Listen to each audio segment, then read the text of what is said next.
नमस्कार विद्यार्थी मित्रों, आज हम सेक्स डिटर्मिनेशन यानी लिंग निश्चयन क्या होता है उसके बारे में विस्तार पूर्वक समझेंगे।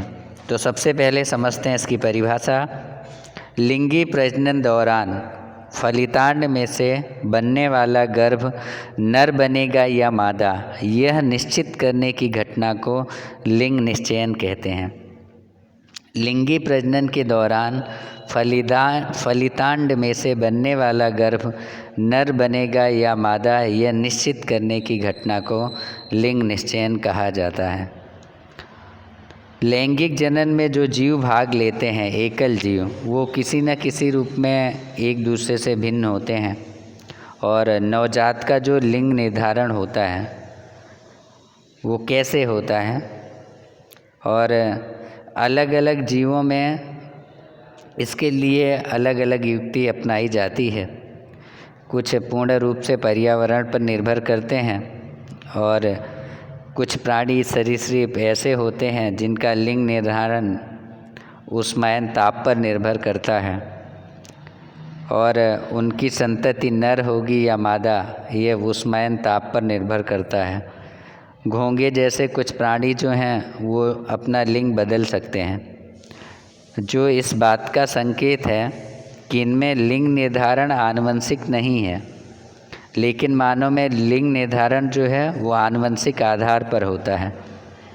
दूसरे शब्दों में अगर कहें तो जनक जीवों में वंशानुगत जीन इस बात का निर्णय करते हैं कि होने वाली संतान लड़की होगी या लड़का।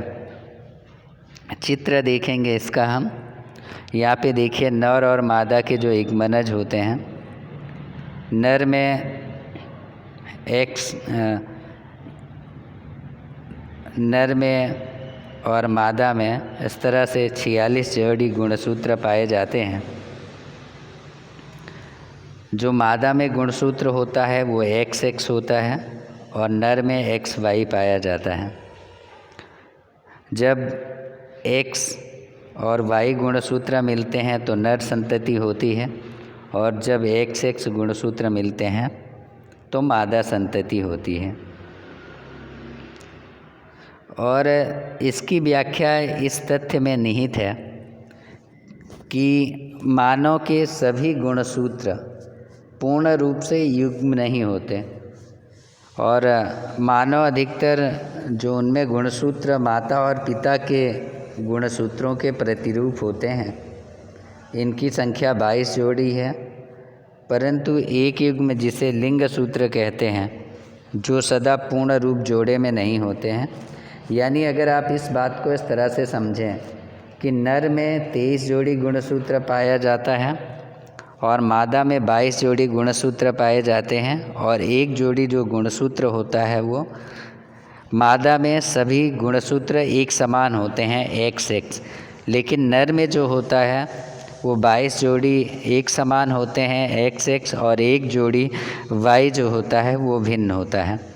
और इसमें जो X आकार का गुणसूत्र होता है और दूसरा कैसा होता है, नर में छोटा होता है जिसे Y गुणसूत्र कहते हैं।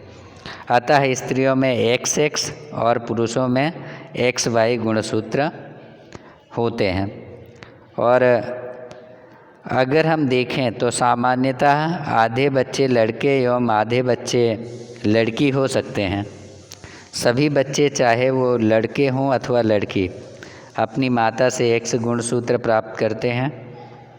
अतः बच्चों का लिंग निर्धारण इस बात पर निर्भर करता है कि उन्हें अपने पिता से किस प्रकार का गुणसूत्र प्राप्त हुआ है। जिस बच्चे को अपने पिता से X गुणसूत्र वंशानुगत हुआ है वह लड़की और जिसे पिता से Y गुणसूत्र वंशानुगत हुआ है वह लड़का होता है।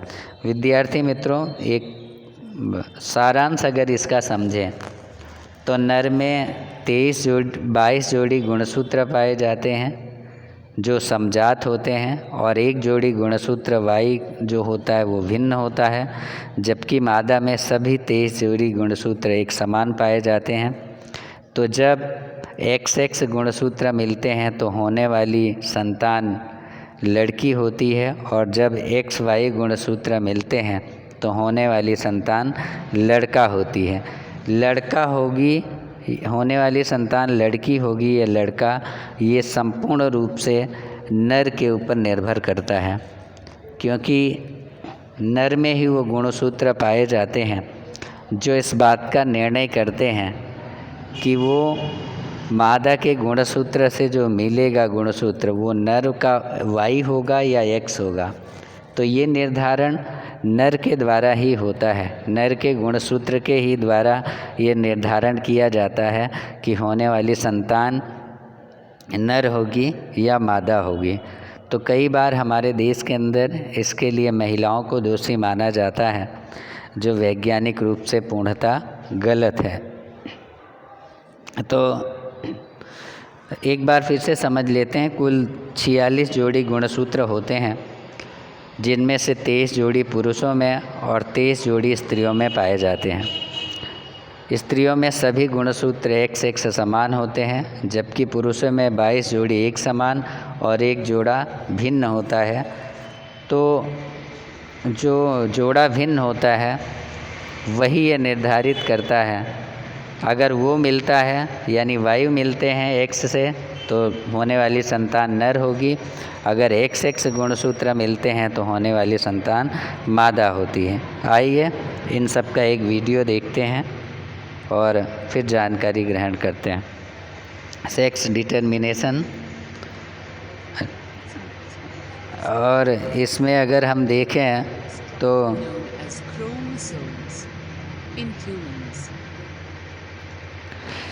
मनुष्य में कुल 46 जोड़ी गुणसूत्र पाए जाते हैं और इनमें 23 जोड़ी होते हैं दोनों में।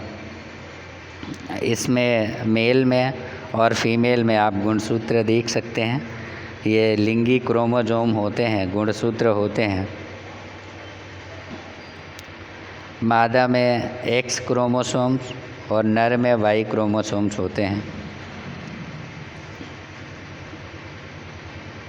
और इस तरीके से ये जब मेल रिप्रोडक्टिव सेल यानी जब शुक्राणु अंडाणु से मिलते हैं, यानी जब युग्मक बनता है, तो वहाँ से निर्धारण, ये देखिए युग्मक बना, इससे ये निर्धारण होता है कि X गुणसूत्र मिले हैं। अगर इसमें X और Y क्रोमोसोम जो होते हैं, अगर XX मिलेंगे तो होने वाली संतान मादा होगी, अगर XY मिलेंगे तो होने वाली संतान नर होगी। यहाँ पे देख सकते हैं, अगर XY मिलते हैं तो होने वाली संतान लड़का होगा, अगर XX मिलते हैं होने वाली संतान लड़की होगी। तो विद्यार्थी मित्रों, आप पूरी तरह से समझ गए होंगे। तो आज के इस लेसन में इतना ही, आगे फिर मिलेंगे, तब तक के लिए धन्यवाद।